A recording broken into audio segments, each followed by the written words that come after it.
what if something that we're doing for self-care or to meet our own needs has a negative impact on other people? How do we navigate like that? How do we figure out, is this actually a good thing that they're just overreacting to? Or how do I know this is something that I need to make a change because it is really hurting somebody else? Yeah, that's a really good question. Um, yeah, I think about, again, if somebody's like, how do you know it's affecting somebody negatively? Have they come to you and said, "Hey, why are you doing this?" Then yeah, having a conversation, and maybe there is something that you can modify in what you're doing that's affecting somebody negatively if that's the case. But um I kind of lean more towards Nick on what he was just saying, like, you know what, this is what I need to be healthy. And I'm maybe it's making them uncomfortable because they don't have healthy boundaries. Maybe it's, they're feeling left out, or that you're not catering to them for whatever reason. But I as I all I could think about in this question is my daughter. My daughter has some of the most amazing healthy boundaries. She's got five, almost, she's due any day with her sixth baby, and she's fantastic with making, just being able to say, no, that doesn't work for me. No, we're going home for nap time, and no, I need to just be here for my family. And I know that makes some people uncomfortable, but man, I love it. And she's such an example to me. I mean, she's the epitome. Every time I answer that question in my books about like who is a good representation of boundaries, I say my daughter. She's amazing. So I don't know. That maybe didn't completely answer the question, but again, I just think dialogue, we got to be able to be real with each other and to share. But again, like Nick said, if you don't get it and you don't understand, this is what I need. And it's okay that we maybe just agree to disagree. I think about there's a meme or something on Facebook that says in regards to boundaries, like the only person who gets frustrated with your boundaries is the person that they're meant for. So I don't know, that kind of That is comes to very Yeah, true. mind. maybe a Yes. sign there. Yeah. With this question, I'm assuming the conflict maybe is with someone that's more.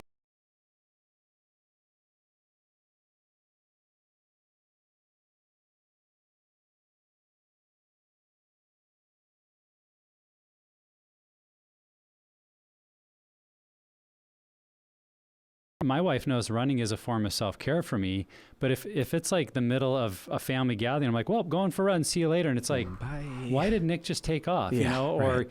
you say to your wife, well, see you later, I'm going to a movie, and it's 4 p.m, and the family's coming over at 7, and she's like, seriously, like what are you doing? And so if there's not been communication, if we're only looking at what's good for us and not thinking through how does this fit with what's happening, then we have to be aware, well, maybe I'm being kind of selfish in how I'm practicing self-care. So the communication of, hey, what are the plans for today? What is this, as we have some family over, what does it look like schedule-wise? Where would be appropriate times for me to take that walk, go for the run, hit the gym, call the friend, do my group lesson, whatever it is, figuring out what is a time that works so that the people that we do kind of owe that responsibility of communication to feel like they can be on the same page with us. And the other thing I would say about it, there are tendencies we all have towards some self-blindness, that maybe there are places where self-care does seem to go into just abandoning responsibilities or being a little selfish. And if it's someone that loves us, that is in that inner circle, we need to be open to their perspective. So if they say, hey, honey, I appreciate that you run for self-care, but I'm questioning why you need 4 hours today. Could you maybe do something shorter? Or, this is the 3rd day in a row. Is that how long you run? No, I just want to be I'm so, just, okay. No, oh well, my maybe gosh. in some marathon training phases in the past. But you hear, if you were saying 3 days in a row, I'm going to a movie, and and a spouse started to say, hey, could we talk about where's the balance between what's self-care and where you're just doing something you enjoy because, yeah, it's easy and you don't have to be around our kids, or you don't have to see my family, or you don't have to help, go buy the Christmas present. So if we are practicing self-care in a way that's leaving others feeling like we're just escaping, then again, we need to be open to their perspective and be aware that maybe I am using a healthier activity Right. for some unhealthy purposes, like my past of avoiding work, avoiding responsibility, avoiding whatever, you know, I should be doing instead. Right. And allowing people to have that honest conversation with us is helpful. And that's why being proactive is so helpful. You're looking ahead. And this is a thing where you know when the celebration, it's not like, I mean, I guess this isn't necessarily true. Some people have families show up just like, surprise, we're here for a Christmas celebration. But usually not. But Usually there's a plan. Normal people, right? I don't know what that means, but have, you know, this is the date our family is getting together. If you know that that's true, then put, like, you know, the days leading up to it in and around that time where you can say, hey, I know this is going to be a really stressful time for you. What does self-care look like for you, you know, to your spouse? What does it look like for you leading up to it or after? And the same thing for me. And so it's planning. It's literally putting a game plan together to implement self-care with the benefit, right, again, of an investment in us that we can be healthier in these. And that's why we're talking about it.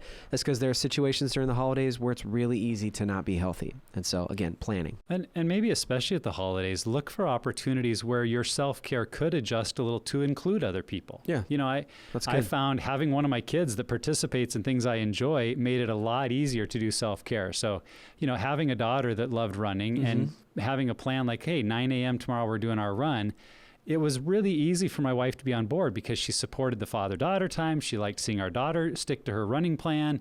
And it was kind of like something that we did together. And so maybe for you, it's taking that walk with a family member, taking one of our kids to the movie, or, you know, whatever it is we do. Like, is there a way? And I know that's not everything. Like, you can't always invite people into your time of journaling and prayer or that sort of thing. Not inviting my 6-year-old to watch John Wick 4. Exactly. Yeah, right, yeah. But a lot of our activities could maybe include, hey, I'm going to do this with someone. It's good for me and it's connection. And if it's our spouse, that much better because then they can feel included. Yep. How might our self-care be helpful to our spouses, to family, or close friends? I think sometimes we think self-care, well, it's for me. But give us a perspective. How is our self-care actually for other people as well? You know, we're just better humans when we take care of ourselves, and that overflows everywhere we are. I don't know if this is a quote or if I heard it in a message, but you know, it said, if I'm not in the Word for one day, I know it. If I'm not in the Word for 2 days, my wife knows it, or my spouse. If I'm not in the Word for 3 days, my kids know it. If I'm not in the Word for 4 days, everybody knows it. And I think that's like the measure of self-care. So like leading up to a family event, you might not want to be like slacking the week before because you're going to be a mess. And yeah, I just think we are better. When we invest in ourselves and we're taking the time for ourselves, we have way more to give other people. You know, it's like fill your cup so it spills over to other people. But yeah, we're just way better humans when we do it. And that's across the board. Totally. And I think too, like as you're prioritizing self-care in your life, you start to identify, oh yeah, my spouse needs it, and maybe my family needs it, and my friends need it. And so it's easy because in some ways you give people permission, well, I'm doing this, you should do this too. But then also it does open your eyes to, and I know it's been this way for me, like trying to find ways, and my wife would admit this, that she's not great at self-care.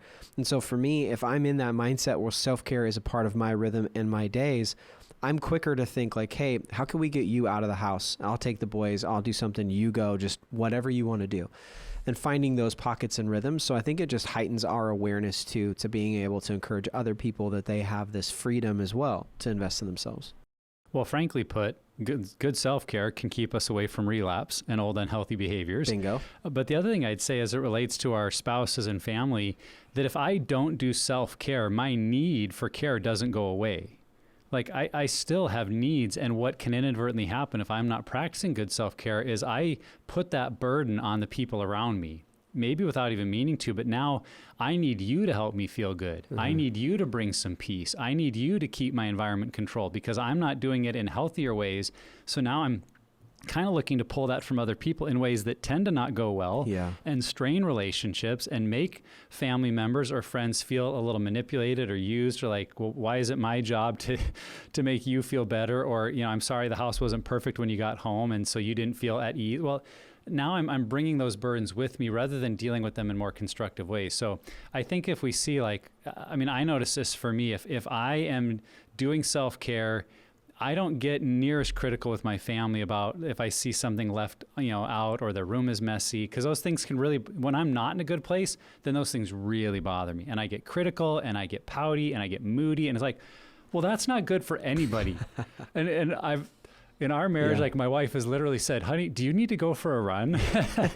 And it's her way of saying, like, get off everybody's back, right? Like, do what you need to so you can be present with us in a healthier way. And that's not to say I should just, never care if my kids' room is a mess. I mean, there's a parenting aspect there. Sure. But I can just feel like when I'm starting to need you to make my environment feel good, and that's not healthy. So if I can see that self-care benefits those relationships because it releases them from the burden of caring for me and allows me just to have healthy relationship. Yeah. Man, that's a huge motive, I think, for self-care.